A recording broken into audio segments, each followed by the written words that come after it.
पुरुषोत्तमम। प्यार से क्या सब कुछ होता है? ये जो बात है 11 अगस्त 1961 को परम दयाल सच्ची ठाकुर जी के सामने बैठे हुए एक भक्त, वो भक्त थे श्री सत्यभूषण। वो कलकत्ता हाई कोर्ट के वकील थे।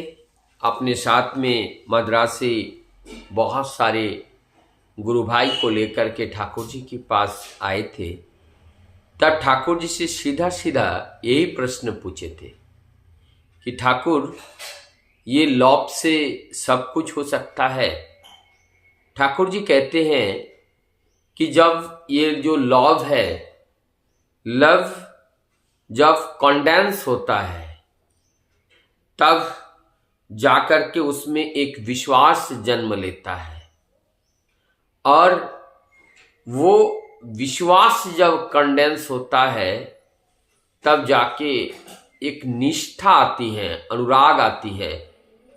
और आगे कहते हैं, और जैसे ही ये अनुराग आ जाती है, अनुराग के साथ साथ आते हैं एलिगेंस, माने अनुगत्य। अनुगत्य का अर्थ है कि प्रभु जो बात बताए हैं उसी को ही करना। और जब ये अनुगत्य आ जाता है तब उनके अंदर पेन स्टेकिंग एटीट्यूड ये भी आ जाता है। क्लेश सुख प्रियता, अत्यंत कष्ट करने के बाद भी अच्छा लगने लगता है। और इस समय ऐसा ये हो जाता है श्रम सुख प्रियता। ये श्रम सुख प्रियता एक भक्त का लक्षण ही होता है। कष्ट करके मेहनत करके आनंद पाता है, और इस क्लेश सुख प्रियता के अंदर उस प्रभु की बात को समझ पाते हैं, उनके मैसेज को पढ़ पाते हैं। जब तक क्लेश सुख प्रियता में नहीं आते हैं तब तक जो है प्रभु की वो जो बात है वो बात समझ नहीं पाते हैं।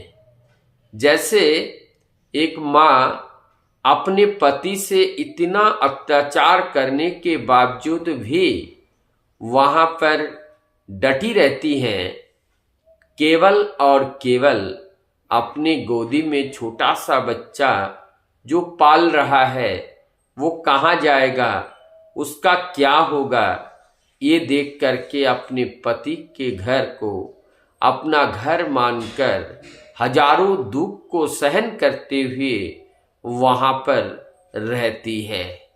और उनका लक्ष्य होता है कि अपने बच्चे को कैसे वो आगे बढ़ाएं, सुंदर बनाएं, एक अच्छे नागरिक बने। इसीलिए कोई दुर्व्यवहार भी नहीं करना चाहती हैं, कोई गलत आचरण भी नहीं करना चाहती हैं।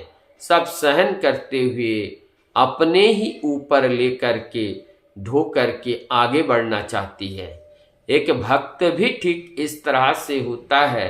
वो प्रभु को प्यार करता है, और प्रभु को प्यार करने के माध्यम से वो दुनिया के सारे कष्ट को अपने कंधे पर उठाकर ले जाने के लिए वो तैयार रहता है। लेकिन वो प्रभु को कष्ट आने नहीं देते हैं, प्रभु को आँच आने नहीं देते हैं, प्रभु के कार्य में विघ्न उत्पन्न होने नहीं देते हैं। और भक्त रहते हुए भगवान का कष्ट काहे का। एक शब्द हम लोगों ने सुने हैं कि गॉड, और गॉड का अर्थ ही होता है हूँ।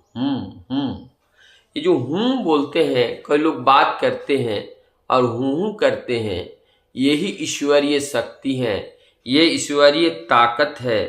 ये हूँ का अर्थ ही होता है आह्वान करना, आह्वान करना। और ये हूँ, ये जो शक्ति है, ये है धारण पालनी संवेग। ये धारण पालनी संवेग, और ये धारण पालनी संवेग ही हमारे जीवन को आगे बढ़ाते हैं। ये धारण पालनी संवेग ही हमारे जीवन को आगे उठा करके ले जाते हैं। और हमारी जीवनवाद को ये शक्ति, ये सामर्थ हमारी जीवनवाद को परिपूर्ण करती है। जीवनवाद क्या है? इस जीवन को जीवंत रहने के लिए, आनंदित रहने के लिए जो कार्य करना पड़ता है वो सब कार्य ही जीवनवाद के अंतर्गत आते हैं। जीवनवाद ही है प्रिंसिपल ऑफ लाइफ। इस जीवन को जीने का जो कला है, जन्म से लेकर मृत्यु तक जो कार्य किया जाता है, यदि वो कार्य प्रभु के निर्देश के अनुसार किया गया तब तो वो धर्म में तब्दील हो जाता है। और यदि अपने देह सुख के लिए अपने वृत्ति प्रवृत्ति के दास बनकर मन के अनुगामी होकर अगर किया गया तो वहाँ पर वो अधर्म होता है। धर्म भी हो सकता है, अधर्म भी हो सकता है।